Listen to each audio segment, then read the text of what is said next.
Hello and welcome to the Energy Efficiency Podcast, sponsored by EcoFlap Home Draft Proofing Products, the ideal fit and forget energy efficiency solutions, including the PET Flat Draft Proof Pet Door. My name is Heather Lindsay and I'm the Communications Manager for EcoFlap. This weekly podcast will bring you a mix of news, products and tips all year round. We're interested in profiling people and products involved in promoting energy efficiency habits, products and information, so please do get in touch if you have something to contribute. This week, energy efficiency works to historic buildings, energy efficiency across the world, and sustainability in the construction industry. But before we get on with our advertised features, this week Theresa May, outgoing British PM, has put into law what is seen as her legacy. A commitment that Britain will achieve net zero carbon emissions by 2050, which would make Britain the first major economy to enact such legislation, although small countries, including Finland and Norway, are aiming for earlier dates, 2035 and 2030 respectively. What does May's move mean for the UK? How likely is it to be achieved? And how is it likely to be achieved?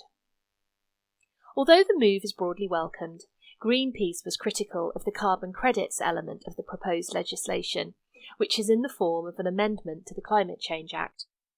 Crucially, the amendment is in the form of a statutory instrument, meaning it doesn't go to a vote of MPs. Significant because, among other criticisms, the Chancellor, Philip Hammond, claimed the move would cost £1 trillion and would lead to spending cuts.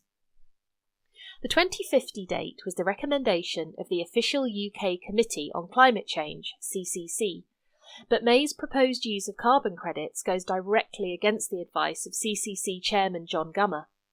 What are carbon credits? According to Investopedia, a carbon credit is fundamentally a permit issued by a government or other regulatory body that allows its holder to burn a specified amount of hydrocarbon fuel over a specified period. Each carbon credit is valued against 1 tonne of hydrocarbon fuel. Companies or nations are allotted a certain number of credits and may trade them to help balance total worldwide emissions.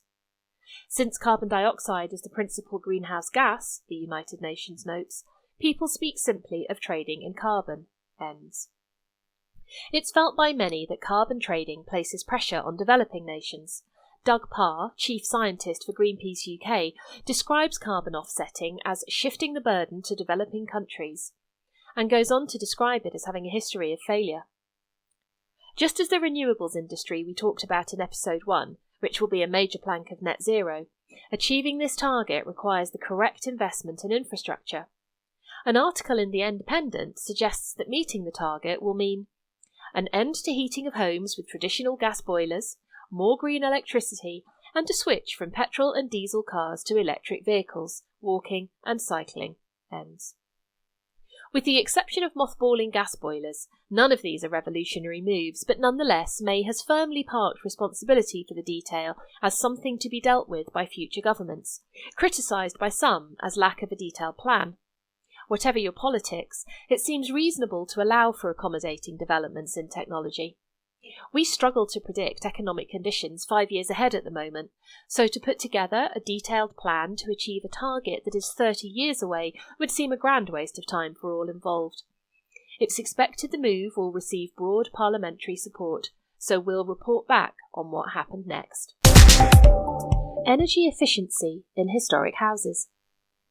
Historic buildings, from medieval castles to interwar housing blocks, have a tendency to look pretty, yes, even interwar housing blocks have their fans, but can be hard work to live in. They can be dark, drafty, very high-ceilinged and so hard to heat, leaky, and difficult to update without upsetting what is sometimes fragile or unpredictable infrastructure. Setting out on a relatively small project, such as replacing a bathroom, stripping a floor, or fixing a roof, can reveal layer upon layer, even century upon century, of fixes, bodged jobs and worn-out materials. Any project in a historic building needs to be approached with extreme caution, an open mind and ideally bottomless pockets. Any older building will have been constructed at a time of different priorities, technologies and materials. For instance, early 20th century housing was built when coal was an abundant and fairly cheap heating material that no one thought twice about using. The Clean Air Act was a long way off. This means walls were barely insulated, if at all, making early 20th century flats hard to heat and woefully lacking insulation by modern standards. Wooden window frames, a feature of the vast majority of older housing, has a tendency to rot, shrink and swell. In some houses, roofing timbers and floorboards will have warped over time, making it very difficult to achieve a draft-proof fit for windows and doors. Floors often have noticeable gaps between the boards which allow drafts to whistle up if not filled in. Once upon a time this was considered inevitable, but in the 21st century we can go a long way to removing these discomforts. The art is in ensuring houses are brought up to modern standards of comfort while understanding and respecting the building and not interfering with its ability to keep standing happily for decades or centuries to come. When considering works to an older house, your first consideration will be whether the house is listed. A listed building comes with a whole set of criteria which will be unique to that building. As well as 3 grades of listing, each listed building has its own assessment and features of note. Before doing much more than banging a nail into a wall, it's important to know the details of your building's listing entry and understand what it means for the works you propose. If you suspect or know listed building consent is required, this is something you must seek before any works begin. A huge amount of information is available online from heritage organisations, government and industry bodies. Historic England has produced a PDF booklet, Energy Efficiency and Historic Buildings, How to Improve Energy Efficiency, which does exactly what it says on the tin. It includes useful diagrams and graphics, some including charming little characters in historic dress, just to make the point. I could quote the whole thing here as it's fascinating, but here is a brief quote which sets out why it's so important to understand what you're dealing with when planning energy efficiency measures on a historic building. Getting the balance right, and avoiding unintended consequences, is best done with a holistic approach that uses an understanding of a building, its context, its significance, and all the factors affecting energy use as the starting point for devising an energy efficiency strategy. This whole building approach ensures that energy efficiency measures are suitable, robust, well integrated, properly coordinated, and sustainable. Ends. The pitfalls of work to historic buildings are easy to fall into. My background is in historic buildings preservation, and I hear a fair bit about various projects. Recently, I heard about a well-meant draft-proofing scheme to a listed late Georgian house, that's the 1820s, that involved sealing around the edges of windows with foam, with no understanding of how air movement worked in that room. Within a short time, condensation was forming, and the room was becoming unpleasant to be in. Drafty windows can make a room uncomfortable too, but in this instance the work needed to be done against a backdrop of understanding airflow in the room and ensuring a healthy flow was maintained. To quote Historic England again, traditional forms of building construction take up moisture from their surroundings and release it according to environmental conditions. Buildings of traditional construction also tend to have a greater thermal inertia than their modern counterparts. They heat up and cool down more slowly. This ability to buffer moisture and heat helps to even out fluctuations in humidity and temperature. Ends. In another instance, a building of a similar age had an insulating cladding applied to the entire exterior.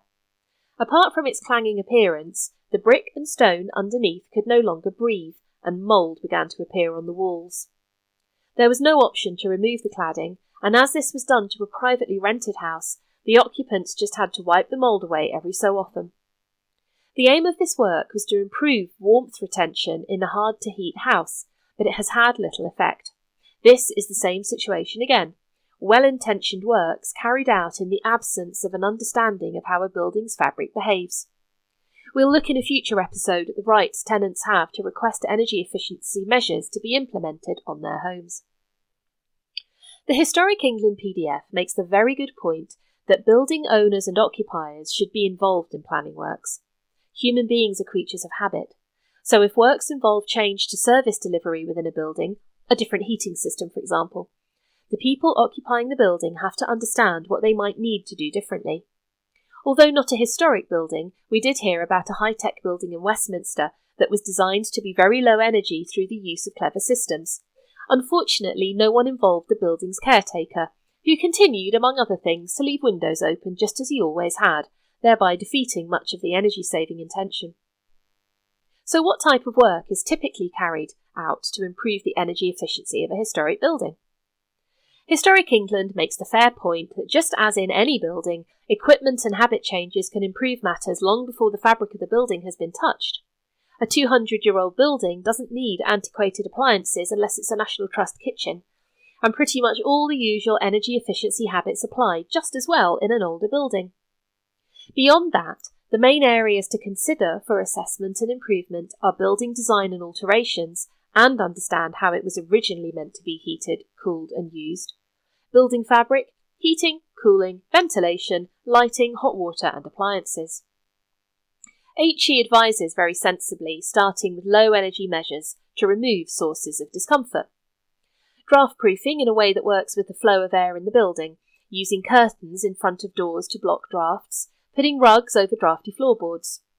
Apply suitably ventilated loft insulation, make any necessary repairs to walls and roofs to avoid unwanted air and water ingress, fit curtains and or shutters to all windows. This helps to block overheating in the summer too. In its amber category, which involves some risk and or cost and may not be suitable for all buildings, HE includes fitting panelling, secondary glazing, carpets and awnings, reinstatement of a ceiling that has been removed at some point, more involved work to insulate pitched and flat roofs, reinstating or mending, rendering and plasterwork, critically using only permeable materials. HE's red category is for high risk and or high cost options. These include complex roof insulating measures, internal and external wall insulation including cavity walls and timber frame construction, works to floors, and the controversial window and glass replacement option. This is controversial because the use of traditional glass in a historic building does much to bring together the aesthetic of a building. A historic building with modern metal-framed units is visually grating, but of course a lot more comfortable for the occupants than a drafty single-glazed window in a rotting timber frame. HE makes the point that early glass is a heritage asset to be retained, and this is always going to be a tricky area. The PDF ends with a set of resources for advice, including a link to the energy efficiency area of its website and links to numerous specialist publications with titles such as Research into the Thermal Performance of Traditional Brick Walls, The Engine House, Swindon, Wiltshire, Thermal Performance of Energy Efficiency Improvements to Timber Windows, and, our favourite, A Bristolian's Guide to Solid Wall Insulation. Our favourite energy-saving trust has also produced guidance in this area. It's issued a PDF of case studies, including Mill Farm at Assington in Suffolk, a Grade 2 listed farmhouse. The introduction to this case study makes the vital point. Modern construction is designed to keep moisture out completely. Old buildings deal with moisture in a different way. Historic construction methods allow a certain amount of moisture in, but the permeability and porosity of the materials allow moisture to evaporate without damage. Ends. This timber-framed and rendered farmhouse underwent extensive renovation work, including renewing and increasing the thickness of thatch, fitting sheep's wool insulation to walls, and replacing a damp concrete floor with breathable lime concrete with clay granules. Additional work was carried out to farmyard buildings focusing on insulation, traditional materials and methods, and features such as a composting toilet. In all, 6 case studies are included in the PDF, covering a range of types and ages of buildings, a variety of UK locations, and all sorts of considerations. There will be a link to this PDF in the show notes, and whether you're considering works or not, it makes a fascinating read. What's happening globally to encourage and facilitate energy efficiency? This is a hot topic, literally. According to the International Energy Agency, the IEA, global energy demand rose by almost 2% in 2017, the fastest annual increase since 2010. This economy-led demand outpaced energy efficiency improvements. So what's going on to improve the situation? There's obviously no simple or short answer to that, since the issue is many-faceted, has cultural obstacles, is affected by vast disparities in GDP, and has to be a priority for any given administration. What we'll do here is present a few good news stories. There are renewable energy initiatives from private firms worldwide, from the mini-grid systems popping up in Africa to plans in Sicily and Sardinia for plants turning solar power into both electricity and thermal energy. But energy-efficient measures at national level will be driven by governments around the world. The trick in the developing world in particular is achieving this without negatively affecting economic growth. In more developed industrial nations, for instance Germany, energy efficiency in energy-intensive sectors can deliver cost advantages. Data centres are particular energy offenders. Ranks of servers generate a lot of heat, which needs to be continually whisked away so that the units don't overheat.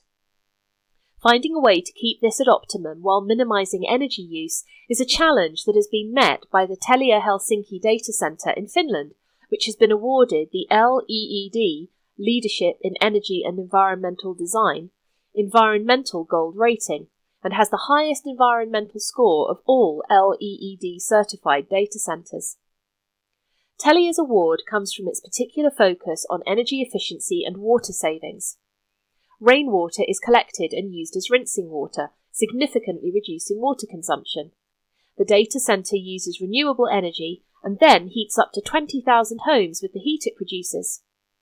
Staying in Finland, a data centre owned by Russian internet giant Yandex, located in Mäntsälä in Finland, is using the heat it generates to heat the district's water. The data centre's manager, Ari Kurvi, comments that there's a very solid business case behind it, which is essential for these moves to be adopted and maintained. Using this heat, Mäntsälä has reduced heating costs and reduced emissions by an impressive 40%. As a whole, the data centre reuses 31% of the energy it draws, with the next phase ready to implement, which will increase that reuse to 60%. It's great to see that not only are companies adopting energy efficiency measures, but they're reviewing how to improve them and increase that efficiency. In this situation, a saving for Yandex is a benefit for Mäntsälä, which will bolster good relations between the data centre and its neighbours. A sector which is projected to consume up to 1/5 of global electricity by 2025 needs all the good PR it can get. Food production is another energy-intensive area and very much under the spotlight at the moment, forcing every country in the world to reconsider how it will feed its population at an affordable price without obliterating wildlife and polluting the environment. Studies on OECD countries suggest that the food system accounts for 20% of total energy use in some OECD countries, covering activities from farming to producing processed foods, and includes wastage. An OECD publication from the Joint Working Party on Agriculture and the Environment, titled Improving Energy Efficiency in the Agro-Food Chain, highlights that there are numerous areas for improving energy efficiency, but that identifying them requires further research. An article on the US website Farm Energy states that US farms have almost doubled their average energy efficiency over the past 25 years, but that there are still many opportunities to improve this. This includes simple and obvious actions applicable worldwide, such as maintaining equipment so that it works at optimum efficiency, through to investing in more energy-efficient equipment, improving building standards, and using nutrient supplements for livestock more efficiently. In December 2018, funding for a renewable energy programme was included in the Farm Bill that was signed into US law. The Department of Agriculture's Renewable Energy Grant and Loans Programme are pulled together under an initiative called REAP, Rural Energy for America Programme, REAP. It makes sense to bundle renewable energy legislation with bills relating to agriculture, as agriculture is so energy intensive.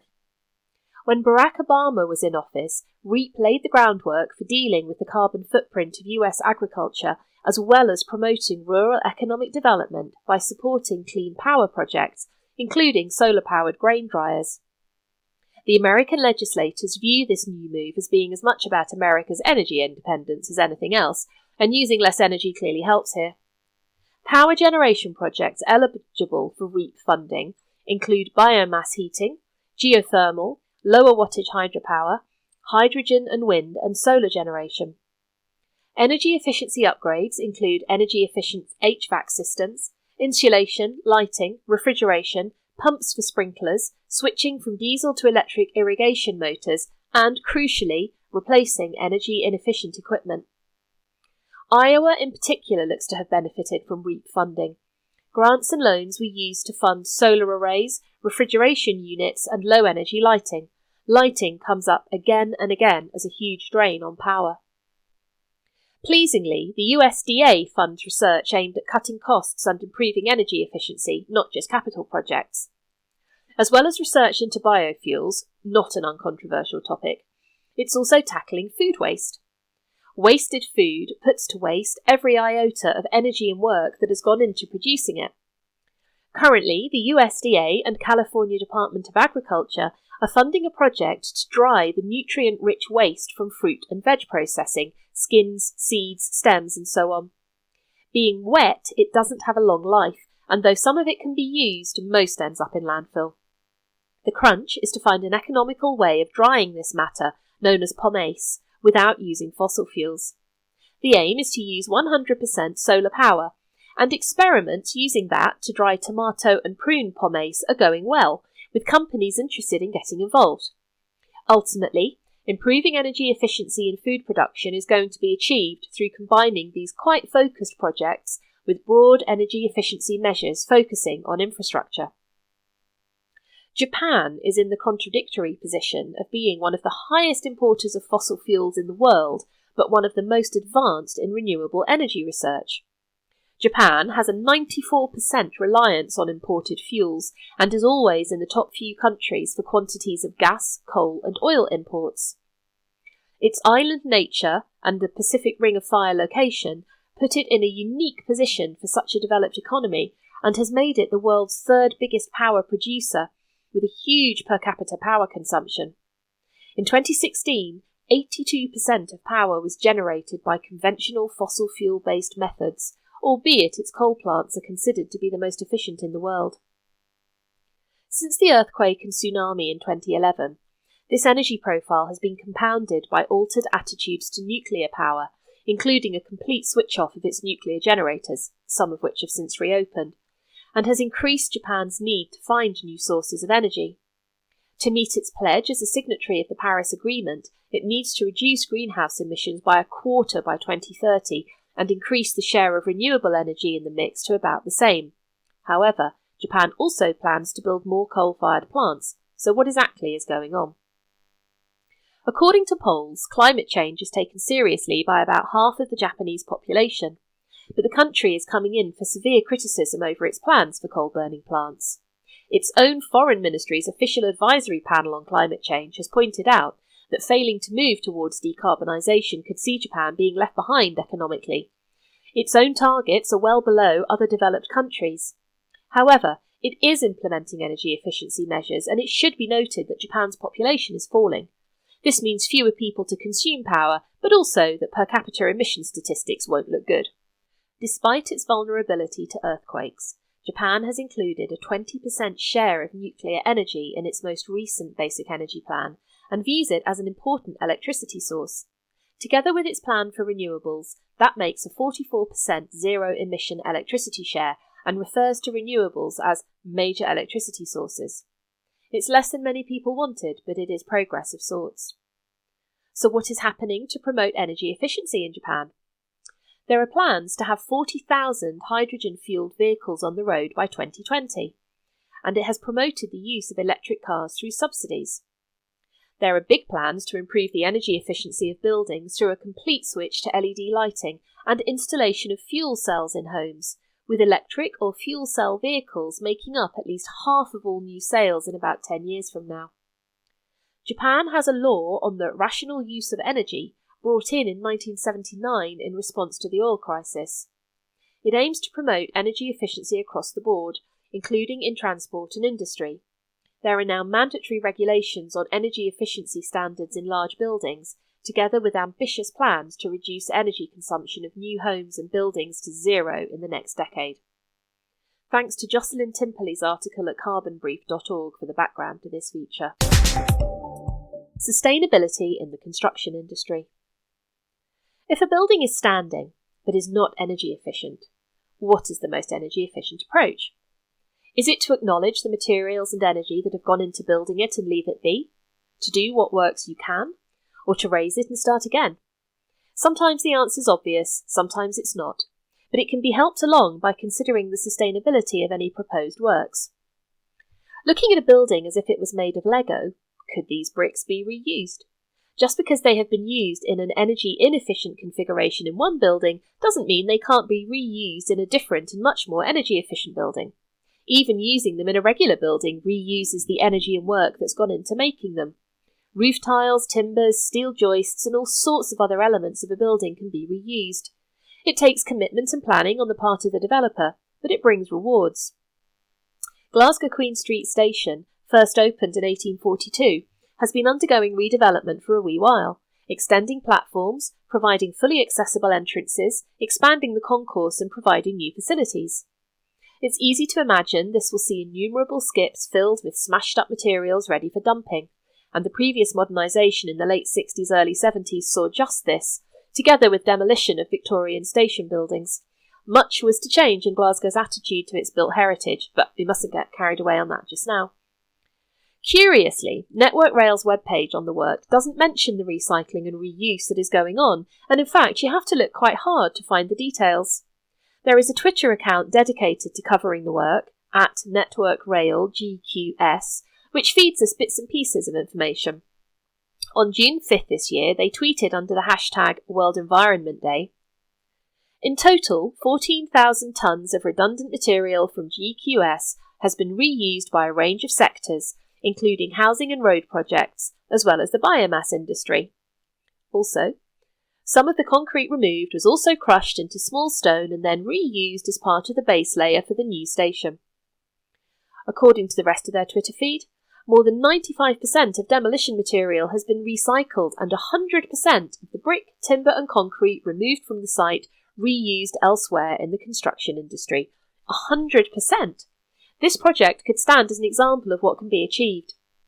These impressive figures were covered in an article in Scottish nationalist paper The National earlier this month, where it was pointed out that the team also significantly reduced the carbon footprint of the demolition works by carrying out the recycling work within Glasgow, and only materials not recycled were hazardous ones, such as asbestos. Achieving this within the constraints of working in a city centre location is an achievement to be proud of. At another rail site, the former home of train maker Alstom in Birmingham, 11 hectares is being cleared as part of HS2. Setting aside the merits or otherwise of demolishing a piece of the UK's railway history, 413,000 tonnes of material has been created during the demolition, and the contractors plan to reuse most of it on site. This is a major sorting job which is carried out on site, splitting out plastic, glass, cement, timber and insulation materials. Aggregate is crushed and left on site for road and grounds use. Plywood has been put to a range of imaginative uses, including foot scrapers, planters and clipboards, as well as temporary fencing and lockers. Reusing reclaimed materials for temporary structures makes particular sense. An article on website theconstructionindex.co.uk goes into detail about all the considerations of this type of work, including managing heavy plant on subterranean voids, hazardous materials, and the different methodologies required. To date, 8,000 tonnes of bricks have been extracted, as well as 4,000 tonnes of metal and 1.5 of timber. Despite the good work at Glasgow Queen Street, construction is the largest consumer of natural resources in Scotland and the biggest contributor of waste going to landfill. A new partnership between Zero Waste Scotland and Construction Scotland Innovation Centre is on a mission to demonstrate to the construction industry that a circular economy approach, where nothing is wasted, can offer commercial advantages. The partnership is putting on a programme of events including a series of joint events to promote innovative reuse, recycling and circular thinking initiatives within construction, issuing innovation calls to generate innovation projects around waste reduction and reuse themes, and collaborating on further sector-wide strategic projects. In Hong Kong, the focus is on materials ancillary to construction, in this case bamboo scaffolding. It's a common sight in Hong Kong and tends to end up in landfill after use, but this year a scheme has been started to upcycle this bamboo. It can be made into furniture and outdoor toys, and workshops run by Hong Kong group Green Come True have been showing people how to make small items from the scaffolding, including wind chimes and pen holders. These sessions are intended to portray the upcycling process as fun. Local designers and architects have been invited to use the bamboo creatively, and the plan is to continue collecting the bamboo and widening participation in reuse. There are many such small projects around the world, including a company in Vancouver that deconstructs rather than demolishes houses and reuses the wood in renovations. Between demand from the bottom up and legislation and initiatives from the top down, progress is being made, even if it is a bit lumpy and quite variable across the world. This week's energy-saving product is something that is rapidly gaining ground in both industry and domestic use and has been mentioned a couple of times already today. LED lighting. Named for their component light-emitting diodes, LED bulbs far outlive incandescent bulbs and are more efficient than fluorescent lighting. Wikipedia puts an LED's energy use at 10% that of a traditional incandescent light bulb. According to lico.co.uk, 20% of the world's energy use goes into lighting, so LEDs are a great energy-efficient alternative, especially as they contain no mercury, so they're less difficult to dispose of. Together with their longer lifespan, they are a more environmentally friendly and energy-efficient solution than many forms of lighting. LED bulbs come in all shapes, sizes and wattages. Some lighting comes fitted with sockets that take only LEDs, but it's easy to find LEDs with standard bayonet or screw fittings for your existing lamps and light fittings.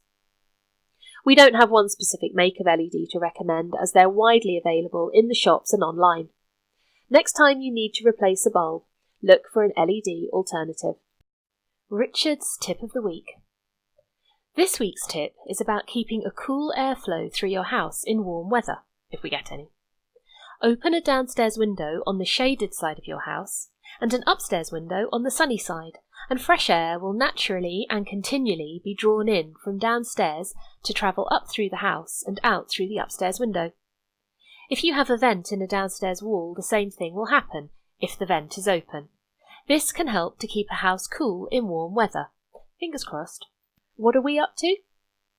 We're refining our trunking manufacturing and waiting for delivery of our next lot of raw materials. We have several orders with extended trunking to make up in this next batch. If you need a pet flap with longer than usual trunking, get in touch with us and we'll sort that out for you. Currently, we can provide trunking suitable for walls up to about 60 centimetres thick. Thank you for listening to another episode of the Energy Efficiency Podcast. We will be available through Apple Podcasts very soon. Next week, we're looking at the energy efficiency of different types of heating, looking at net zero, and tenants' rights around energy efficiency works to private rented homes. Please join us then.